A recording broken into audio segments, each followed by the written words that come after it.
Good morning students. The HB Kapadia new high school में आपका हार्दिक स्वागत है। हिंदी चैप्टर 7। विद्यार्थी मित्रों, हमारी पाठशाला में कई प्रकार की प्रतियोगिताओं का आयोजन होता है। उसमें आपने वाद विवाद प्रतियोगिताएं देखी होंगी। इसमें कुछ विद्यार्थी किसी विषय के एक पक्ष में बोलते हैं तो कुछ विद्यार्थी विपक्ष में अपने विचार प्रस्तुत करते हैं। आज हम पाठ 7 में कुछ ऐसे ही विषय देखेंगे जिनमें आपको इनका समर्थन या विरोध करना है और उसके कारण भी बताने हैं। तो आइए अब हम पाठ 7 की ओर आगे बढ़ते हैं। इकाई 7 सोच अपनी अपनी, साहित्य प्रकार वाद विवाद। विद्यार्थी मित्रों, पाठ शुरू करने से पहले हम इस पाठ के साहित्य प्रकार वाद विवाद के बारे में जानकारी प्राप्त करेंगे। वाद विवाद किसे कहते हैं, वाद विवाद की परिभाषा क्या है और वाद विवाद में किन किन बातों पर ध्यान देना चाहिए, इसके बारे में मैं आपको थोड़ी बहुत जानकारी देती हूँ, तो आप सब ध्यान से सुनिए। सबसे पहले वाद विवाद किसे कहते हैं, तो किसी विषय के पक्ष और विपक्ष में तर्क वितर्क सहित अपने विचारों की अभिव्यक्ति को वाद विवाद कहते हैं। वाद विवाद मौखिक भावाभिव्यक्ति का अत्यंत प्रभावशाली तथा महत्वपूर्ण रूप है। वाद विवाद में कोई एक विषय निर्धारित कर लिया जाता है। कुछ विद्यार्थी उस विषय के पक्ष में तथा कुछ विद्यार्थी विपक्ष में अपने अपने तर्क इकट्ठे करके कार्यक्रम के दिन श्रोताओं के सामने प्रस्तुत करते हैं। एक वक्ता पक्ष में अपने विचार रखता है तो दूसरा वक्ता विपक्ष में अपने विचार रखता है। इस प्रकार वक्ताओं को अपनी बात की पुष्टि तथा विपक्षी के कथन के खंडन का अवसर मिलता है। विद्यार्थी मित्रों, वाद विवाद में किन किन बातों पर ध्यान देना चाहिए, तो सुनिए। सबसे पहले वक्ता को केवल अध्यक्ष को ही संबोधित करना चाहिए। दूसरा, वाद विवाद में भाग लेते समय अशिष्ट शब्दों के प्रयोग से बचना चाहिए और किसी भी प्रतियोगी पर व्यक्तिगत रूप से कोई प्रकार का आक्षेप नहीं करना चाहिए। तीसरा, विरोधी के तर्कों का खंडन तथा अपने कथन की पुष्टि करते समय शिष्टाचार का पालन करना चाहिए। चौथा, विषय का प्रतिपादन तार्किक, क्रमबद्ध तथा प्रभावशाली होना चाहिए। पांचवा, वाद विवाद में प्रत्येक वक्ता को अपनी बात कहने के लिए प्रायः 3 से 5 मिनट तक का समय दिया जाता है, अतः वक्ता को निर्धारित समय सीमा में ही अपनी बात समाप्त कर लेनी चाहिए। तो विद्यार्थी मित्रों, आइए अब हम पाठ्यपुस्तक पेज नंबर 45 पर दिए गए चित्रों का अभ्यास करके उन पर चर्चा करते हैं। मित्रों, आपके सामने 2 चित्र रखे हुए हैं। पहला चित्र गांव का है और दूसरा शहर का। इन दोनों चित्रों को ध्यान से देखकर उन पर आधारित प्रश्नों की हम चर्चा करते हैं। पहला प्रश्न दिया है, दोनों चित्रों में क्या अंतर है। तो पहला चित्र हम देखते हैं। पहला चित्र गांव का चित्र है। उस चित्र में हमें नदी दिखाई दे रही है जिसके घाट पर लोग नहाते, कपड़े धोते, पानी भरते और काम करते हमें दिखाई देते हैं। गांव में जो भी मकान दिख रहे हैं वे सारे मकान कच्चे मकान हैं। गांव के लोग मामूली कपड़े पहने हुए हैं। गांव में हमें पहाड़ और वृक्ष भी दिखाई देते हैं, लेकिन फिर भी गांव में बड़ी शांति का वातावरण है। इसके विपरीत हम दूसरा चित्र देखते हैं। दूसरा चित्र नगर का चित्र है। नगर के चित्र में चौड़ा और दो तरफा सड़क है, पक्के मकान है। सड़क पर वाहन चल रहे हैं, वाहनों के कारण शोर है। लोगों ने आधुनिक कपड़े पहने हुए हैं। अब हम दूसरा प्रश्न देखते हैं। गांव तथा नगर के जीवन में क्या अंतर है और तुम्हें कौन सा रुचिकर लगता है, क्यों? तो विद्यार्थी मित्रों, गांव तथा नगर के जीवन में क्या अंतर है, यानी गांव का जीवन कैसा होता है और नगर का जीवन कैसा होता है।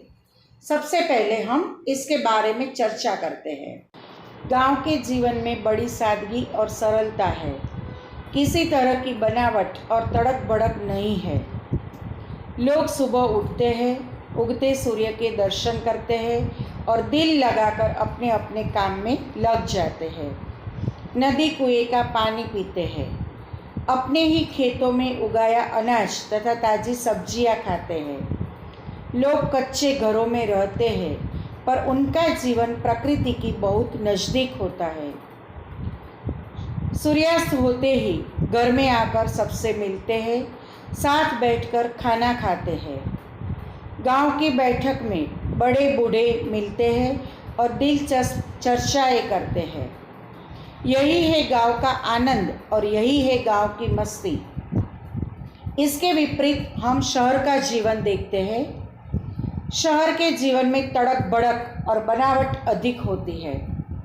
लोग आधुनिक कपड़े पहनते हैं, पक्के मकानों में रहते हैं, नल का पानी पीते हैं, बाजार से अनाज तथा फल सब्जी खरीदकर खाते हैं। शहर की सड़कों पर वाहनों का हमेशा शोर होता है।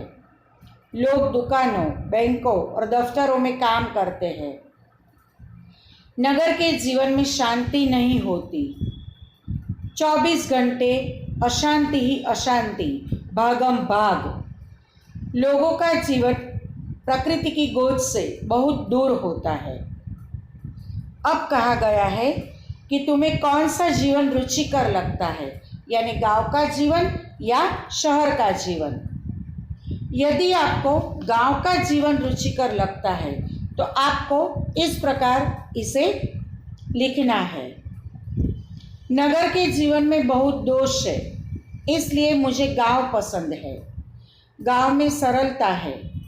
गांव में अशिक्षित लोग हैं, लेकिन फिर भी वहाँ के लोग बहुत प्रगतिशील है, उनके विचार प्रगतिशील है। गांव में लोग समृद्ध नहीं है, फिर वहाँ रोगिष्ट प्रकृति भी नहीं है। पढ़ने के लिए मुझे नगर में जाना पड़ेगा, लेकिन फिर भी मैं गांव में रहना पसंद करूँगा, क्योंकि गांव ही इस देश की संस्कृति को उजागर करते हैं। यदि आपको शहर का जीवन रुचिकर लगता है तो आपको इसका उत्तर इस प्रकार लिखना है। नगर के जीवन में अनेक दोष है, फिर भी मुझे यहाँ का जीवन पसंद है।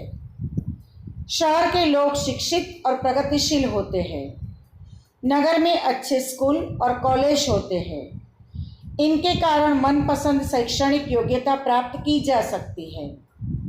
अनेक संस्थाएं, पुस्तकालय आदि व्यक्ति की योग्यता बढ़ाने में सहायक होते हैं। उन्नति के जितने अवसर नगर में है उतने गांव में नहीं, इसलिए मुझे शहर का जीवन बड़ा रुचिकर लगता है। तीसरा प्रश्न, क्या तालाब का जल पीने के लिए योग्य है? यदि नहीं तो क्यों? उत्तर, तालाब का जल पीने के लिए योग्य नहीं होता, क्योंकि तालाब चारों ओर से बंद होता है। उसमें चारों ओर से बाहर की धूल मिट्टी गिरती है। पेड़ों के पत्ते गिरकर सड़ते रहते हैं। लोग तालाब के किनारे कपड़े धोते हैं और जानवरों को नहलाते हैं। सारी गंदगी तालाब के जल को दूषित कर देती है। ऐसा दूषित जल पीने से तरह तरह की जानलेवा बीमारियां होने की पूरी संभावना होती है। इसलिए तालाब का जल पीने के योग्य नहीं होता। अब आगे, नीचे दिए गए मुद्दों के आधार पर विज्ञान, वरदान या अभिशाप इस विषय के एक पक्ष पर अपने विचार कारण सहित प्रस्तुत कीजिए। विद्यार्थी मित्रों, यहाँ पर आपको ब्रैकेट में शब्द दिए गए हैं, उनका उपयोग करके आपको अपने विचार अपने आप लिखने हैं। आप जानते हैं कि प्रत्येक चीज़ के दो पहलू होते हैं। एक पहलू उसकी अच्छाइयाँ दिखाता है तो दूसरा पहलू उसकी बुराइयाँ दिखाता है।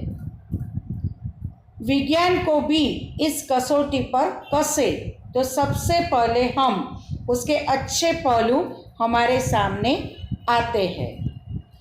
तो अच्छे पहलू में आप प्रदूषण, बिजली, अंतरिक्ष की खोज, डॉक्टरी सुविधा, दूरभाष, कंप्यूटर आदि शब्दों का प्रयोग करके आप विज्ञान को वरदान के रूप में बता सकते हैं। उसका दूसरा पहलू परमाणु बम, पिस्तौल, यातायात, ग्लोबल वार्मिंग आदि शब्दों का उपयोग करके आप विज्ञान एक अभिशाप है, इसके बारे में आप अपने विचार प्रस्तुत कर सकते हैं। अब पेज नंबर 46 पर हम चलते हैं।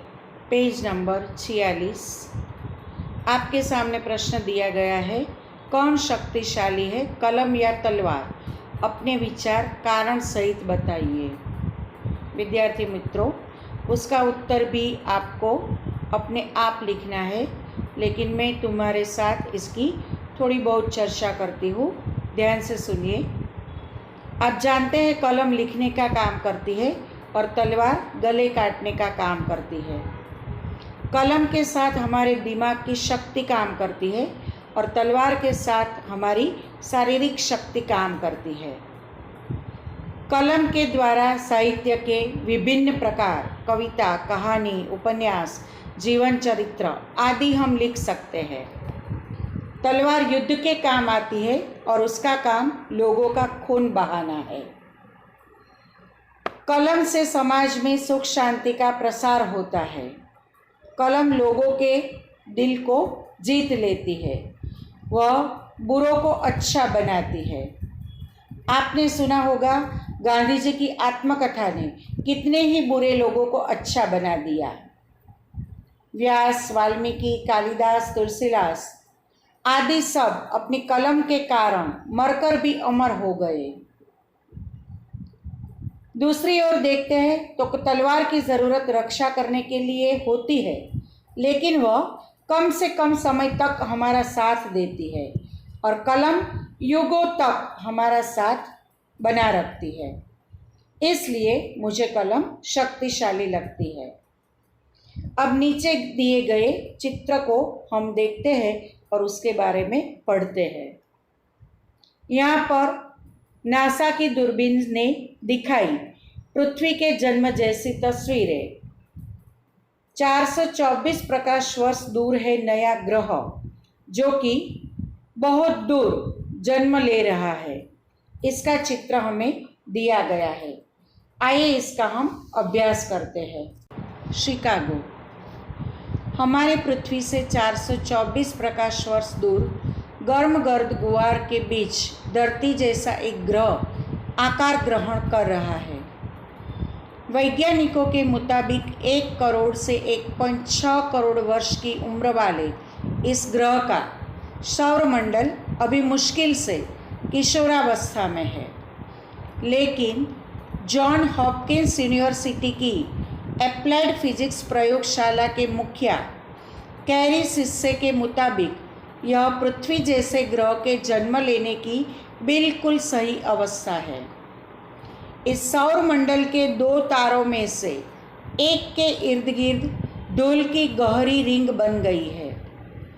वैज्ञानिकों के मुताबिक यह रिंग सौरमंडल के बसने योग्य क्षेत्र में जमा हो रही है और एक दिन इस जगह पर धरती जैसा मिट्टी पत्थर से बना ग्रह जन्म लेगा, जिसमें पानी भी मौजूद होगा। सिस्से कहते हैं कि सूर्य जैसे तारे के चारों ओर धूल को ऐसी पट्टियों का जन्म लेना बहुत दुर्लभ घटना है और इसके बाहर की ओर बर्फीला बेल्ट वह संभावना बनती है कि एक दिन इस ग्रह में पानी भी मौजूद होगा। उन्होंने कहा कि ग्रह का रूप ले रही धूल उन्हीं पदार्थों से बनी है जिनसे हमारी पृथ्वी के क्रस्ट एवं कोर का निर्माण हुआ है। शिष्य के अनुसार हम इस बात से भी इनकार नहीं कर सकते कि एक दिन यहाँ धरती जैसा जीवन भी पनपने। उन्होंने कहा कि यह धरती के जन्म की घटना को दोबारा देखने जैसा अनुभव है। इस दुर्लभ ब्रह्मांडीय घटना की तस्वीर नासा के स्ट्रेंजर स्पेस टेलीस्कोप ने उतारी है। वैज्ञानिकों के मुताबिक इन दृश्यों को धरती तक टेलीस्कोप तक पहुंचने में 424 वर्ष लग गए, लेकिन एक नए ग्रह के जीवन की तुलना में यह पलके झपकने जैसा है। उन्होंने बताया कि इस ग्रह को हमारी पृथ्वी जैसा रूप ग्रहण करने में अभी और 10 करोड़ साल लग सकते हैं। अब हम नीचे दिए गए प्रश्नों की चर्चा करते हैं। पहला प्रश्न, अंतरिक्ष की किस घटना से वैज्ञानिक उत्साहित है? उत्तर, वैज्ञानिक इस घटना से उत्साहित है कि अंतरिक्ष में पृथ्वी जैसा एक नया ग्रह जन्म ले रहा है। दूसरा प्रश्न, पृथ्वी जैसा ग्रह बनने के लिए अंतरिक्ष में किस प्रकार की स्थिति होना आवश्यक है? उत्तर, पृथ्वी जैसा ग्रह बनने के लिए यह आवश्यक है कि अंतरिक्ष में पानी मौजूद हो, इसके साथ धूल मिट्टी की परत हो, ऐसी चट्टानें हो जिनसे पृथ्वी की ऊपरी परतों का निर्माण हुआ है। प्रश्न 3, सही जोड़ मिलाइए। सबसे पहले दिया गया है अविभाग 424 प्रकाश वर्ष, 1.6 करोड़ वर्ष, 10 करोड़ वर्ष, स्पिट्ज़र स्पेस कैरिसिस से। दूसरी ओर ब विभाग में दिया गया है नासा का टेलीस्कोप, पृथ्वी से नए ग्रह की दूरी, वैज्ञानिक, पूर्ण ग्रह बनने में लगने वाला समय और नए ग्रह की उम्र। आइए अब हम सही जोड़ मिलाते हैं। 424 प्रकाश वर्ष, इसका उत्तर है पृथ्वी से नए ग्रह की दूरी। 1.6 करोड़ वर्ष, इसका उत्तर है नए ग्रह की उम्र। 10 करोड़ वर्ष का उत्तर है पूर्ण ग्रह बनने में लगने वाला समय। स्पिट्ज़र स्पेस, इसका उत्तर है नासा का टेलीस्कोप। कैरिसिस से, इसका उत्तर है वैज्ञानिक। आए विद्यार्थी मित्रों, अब हम पेज नंबर 47 पर दिए गए स्वाध्याय की चर्चा करते हैं। स्वाध्याय प्रश्न 1, उदाहरण के आधार पर उपसर्ग लगाकर शब्द पुनः लिखिए। ब्रैकेट में हमें उपसर्ग दिए गए हैं। शब्दों के आगे जो हम लगाते हैं उसे उपसर्ग कहा जाता है। तो उपसर्ग का उपयोग करके हम नीचे दिए गए शब्द पुनः लिखते हैं। उदाहरण हमें दिया गया है भिन्न, विभिन्न। भिन्न के आगे वि उपसर्ग लगाकर विभिन्न शब्द बनाया गया है। इस प्रकार हम निम्नलिखित शब्दों के आगे उपसर्ग लगाते हैं। देश यानी विदेश, पका, अधपका, गम, दुर्गम, योग, प्रयोग। इसमें आप वि उपसर्ग का भी उपयोग कर सकते हैं, योग, वियोग और प्रयोग। जीव, निर्जीव, बल, निर्बल, समझ, गैर समझ, सुविधा, असुविधा, वांछित, अवांछित। प्रश्न दूसरा, उदाहरण के आधार पर प्रत्यय लगाकर शब्द पुनः लिखिए। प्रत्यय शब्द के पीछे लगाए जाते हैं। उदाहरण हमें दिया गया है नियम, नियमित। ब्रैकेट में हमें प्रत्यय दिए गए हैं ई, ता, इक और इक। इनका प्रयोग करके हमें शब्द पुनः लिखने हैं।